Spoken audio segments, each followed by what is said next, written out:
The nature of thesis statement. If you have begun the thesis statement well, you'll be done with 2/3 of the essay. This is some further resources as a reminder for the high-level students, but you don't have to do so if you are the beginners. Okay, for your entertainment, let's have some fun. We make it into a scenario how to write a thesis statement.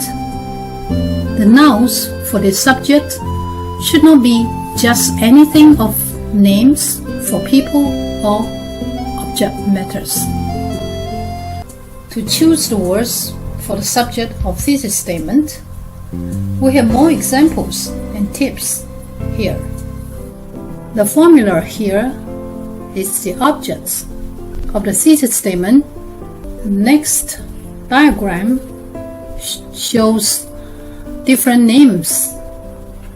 The thesis statement objects are also called controlling ideas.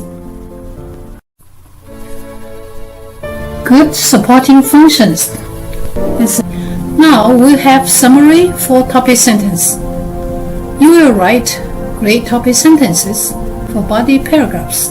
Why should we restate the ideas? In other words, because it says to restate, not repeat the exact words of your ideas. Thank you very much. I hope you enjoy it. Goodbye.